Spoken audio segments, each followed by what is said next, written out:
Right now, Texas officials say Uvalde School District Police Chief Peter Arredondo is not responding to requests for another interview in their investigation into the school shooting. He was, of course, the incident commander who made the call to hold off breaching the classroom where all 21 victims were killed. I want to talk to you about your decision and what the DPS director said. How's it going? Good, I'm Pete. Nice to meet you. Freeman, nice to meet you. I want to talk to you about the decision and what Department we're doing, but just to let y'all know, and I just spoke with I know you did, but you're not bluffing me, are you? No. No. Turn this way. No, just so you all know. Just so you all know, obviously, we're not going to release anything. We have people in our community being buried, so we're going to be respectful. I just want your reaction we're going to be the director McGraw saying that you were responsible for the decision We're to go going to into be that room. How do you we're explain going to be yourself to we're the going to be parents? respectful to the family. I understand that, but you have an opportunity to explain yourself to the parents. And just so you know, we're gonna do that eventually, obviously. When? And whenever this is done, and let the families quit grieving. They say every day. They say that you're not cooperating. I've been on the phone with them every day. They say you're not cooperating. So just 2 seconds. Just so you know, we've been talking to them every day. What is your reaction? Y'all have a good day. Pete Arredondo, the Uvalde School District Police Chief, has stopped cooperating with investigators surrounding the Robb Elementary shooting, but he has found time to get sworn in as a city council member. I'm Yasmin Khan with Rebel HQ, and there has been a ton of conflicting information coming out regarding the shooting in Uvalde, Texas. Of course, much of that conflicting information seems beside the point because none of the officials want to say what the obvious issue was and still is. Instead, they've tried to pin the deaths on a teacher who may or may not have closed a door behind them properly. Then it was determined that the teacher did close the door, but the locking mechanism didn't trigger, so now they're looking into that because that's the real problem. Next, there were reports that the gunman was met by an officer prior to entering the building, but officials couldn't decide whether or not the officer exchanged any gunfire with the gunman before he proceeded to enter the school. Then the timeline of events from that day didn't make any sense. And then the Uvalde School Police Chief Pete Arredondo reportedly stopped responding to investigators. This is the guy who allegedly made the call for officers to not enter the building while the gunman was inside an elementary school. That guy was just sworn in as an elected official to Uvalde City Council. We're still working on this active investigation. Tonight in Uvalde, fallout for the school police chief, Pete Arredondo, who investigators say made the call to wait before taking down the shooter. The city manager telling NBC News the chief was also just elected to Uvalde City Council, but will not be sworn in tomorrow as planned.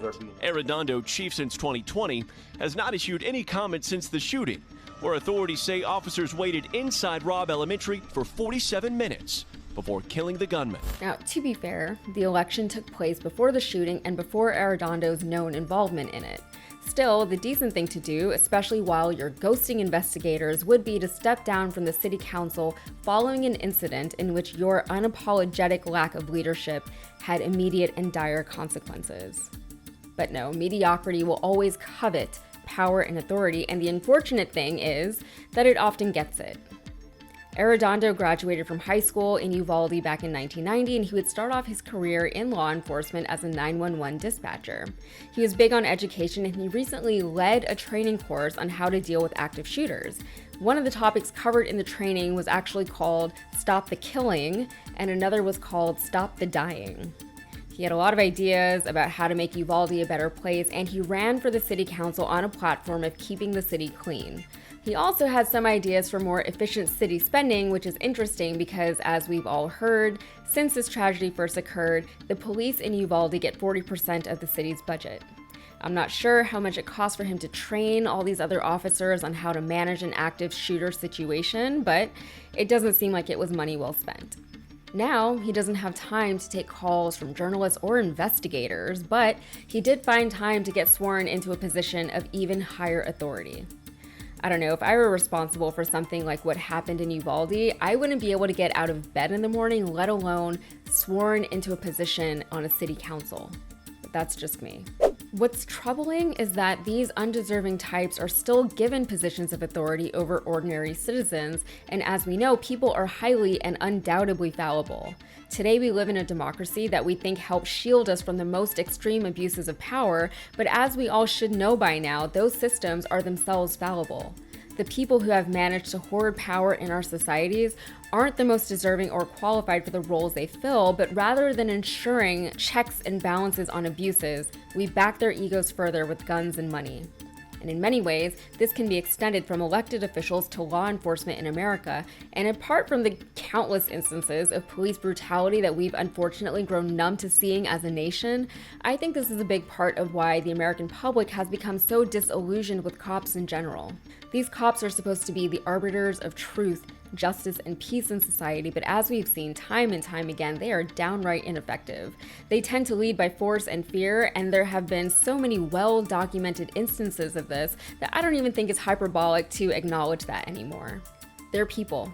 It's ridiculous to even expect them to uphold such strong moral standards as an institution. I got pulled over one time by some idiot that I went to high school with, but suddenly I was subordinate to his authority because he had handcuffs and a gun. They have high-stress jobs that I can't pretend to know anything about, but cities pay them exorbitant amounts of money for them to just not enter a school to protect children from a gunman with an assault rifle. Instead, at least in the case of Robb Elementary, they arrested parents who were trying to rescue their kids. They sat around waiting for tactical gear while the kids inside the building had no tactical gear. They lied to the public repeatedly. They used teachers and doors as scapegoats for their own incompetence. And now they're refusing to cooperate with investigators. If cops can't protect children from one man with a gun, what are we paying them for? We shouldn't be surprised that Pete Arredondo hasn't seen fit to step down from the position that he was just sworn into. We shouldn't even have expected him to. He's the epitome of mediocrity being rewarded by the system that we have created for ourselves.